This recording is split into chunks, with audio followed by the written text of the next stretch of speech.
जन्माष्टमी के व्रत के गजब के फायदे आज इस वीडियो में हम जानेंगे। इस बार 26 सितंबर सोमवार को जन्माष्टमी है।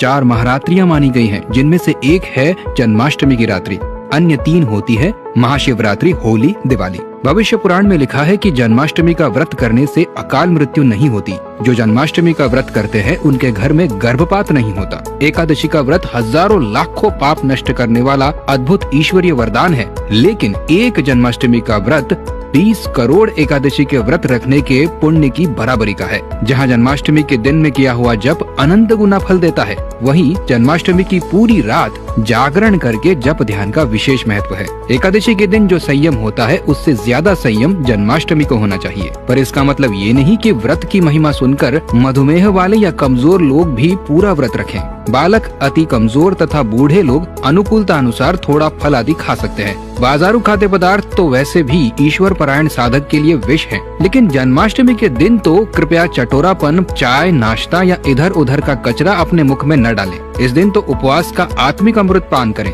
अन्न जल तो रोज खाते पीते रहते हैं, अब परमात्मा का रस ही पिए।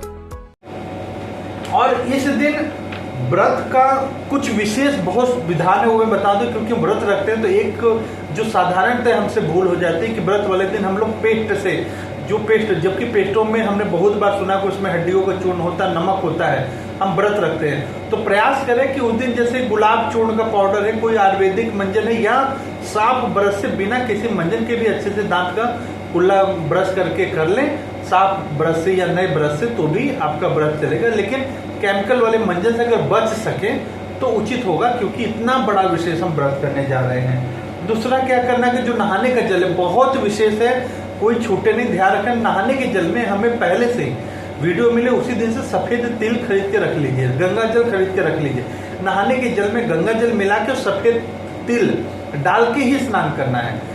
उस दिन जन्माष्टमी वाले दिन सुबह 26 तारीख की सुबह में प्रयास कर लें, उस दिन सूर्योदय से पहले उठ ले। एक दिन अगर हम उठ ले, इतना 20 करोड़ एकादशी के बराबर का दिन है, तो मुझे नहीं लगता कि कोई बहुत बड़ी बात है।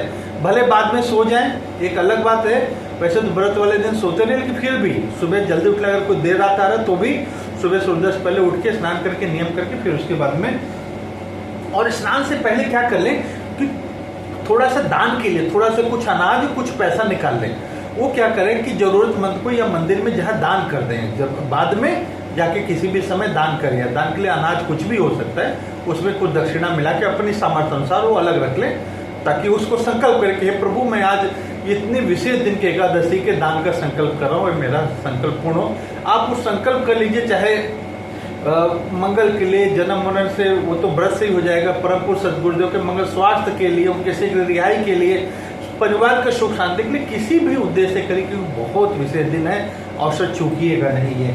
तीसरा बड़ा चीज है कि स्नान वगैरह तो सब सही है, लेकिन शाम को इसमें चंद्रमा को अर्घ देना है। तो कच्चा दूध आप रख सकते हैं पहले, अगर सुबह मिल जाए, नहीं मिले तो जल में अक्षत और पुष्प डाल के भी शाम को चंद्रमा को अर्घ देना है। और उसका विशेष मंत्र है चंद्रमा का बड़ा, अगर उतना नहीं करें तो एक है ओम कृष्ण चंद्राय नमः, ओम कृष्ण चंद्राय नमः, ओम कृष्ण चंद्राय नमः। इस मंत्र को बोलते हुए भगवान चंद्रमा को अर्घ्य जरूर देना है।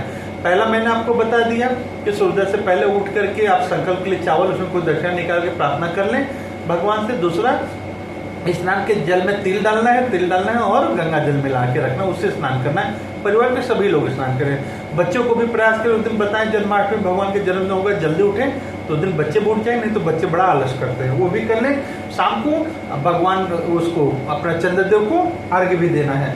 और पूरी रात इसमें जागरण कीर्तन का है विधान, लेकिन जो पूरी रात जागरण नहीं कर सकते, भगवान के जन्म के बाद में वो सोने चले जाते, तो वो भी ध्यान रखें कि प्रयास करें कि रात 12:47 के बाद ही सोने जाएं। निश्चित काल आपका पूरा हो जाएगा, उसके बाद में ही हम जाएं। और उसके बाद में और एक चीज मैं बता रहा हूँ कि ब्रह्म वैवर्त पुराण के अनुसार अगर जन्माष्टमी सोमवार या बुधवार को पड़े, आप बहुत ध्यान से समझना, ब्रह्म वैवर्त पुराण के अनुसार जन्माष्टमी अगर सोमवार या बुधवार को पड़े तो ऐसे दिन कोई व्रत उपवास कर ले तो उसको दोबारा जन्म मरण के चक्कर में नहीं पड़ता है वो, मतलब दोबारा उसका जन्म नहीं हुआ, संसार के कष्टों को झेलना नहीं पड़ेगा।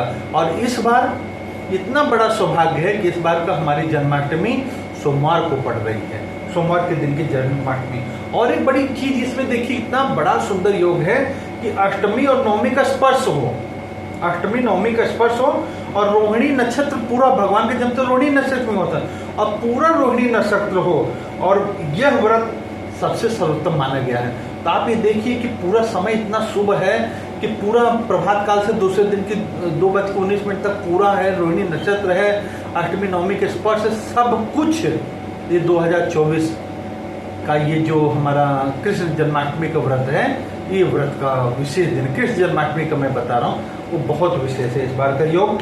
और ये जो व्रत है, इस व्रत से तो यहाँ तक कहा गया कि ये व्रत जो रखते हैं उनके कुल में जो पितृ हैं उनकी भी मुक्ति हो जाती है। उस व्यक्ति के तो जन्म मरण से मुक्ति हो, लेकिन पितृ जो किसी योनि में पड़े हैं उनकी भी मुक्ति हो जाती है, सद्गति हो जाती है। इससे 20 करोड़ एकादशी के व्रत के बराबर का इस बार की जन्माष्टमी का व्रत है, सोमवार के दिन की जन्माष्टमी है, कोई नहीं चुका। अच्छा, बहुत सारे लोग तो बड़ा हिम्मत करते हैं और बहुत विशेष कि सारा दिन निर्जला रख लेते हैं। कुछ लोग हैं दूध पी के रख लेते हैं, ठीक है, जल, कुछ लोग खाली जल पे रख लेते हैं, नीचे गुनगुना जल पी लेते हैं, कुछ लोग दूध पी लेते हैं। अब उसके बाद में कुछ फलहार रख लेते हैं, फलहार तो फल ही तक है, बाकी उसके बाद तो जो भी पुआ पकवान फल के नाम पे, फलहार के नाम पे होता है, उसकी तो चर्चा मैं नहीं कर रहा हूँ। और इसमें एक बात ध्यान रखें कि जो भी बुजुर्ग हैं, बीमार हैं, गर्भवती माताएं हैं, वो व्रत नहीं रखें, वो अपने स्वास्थ्य के अनुसार ही कार्य करें, उसमें ऐसा नहीं। और व्रत वाले दिन आप ध्यान रखना कि औषधि खा सकते हैं, औषधि से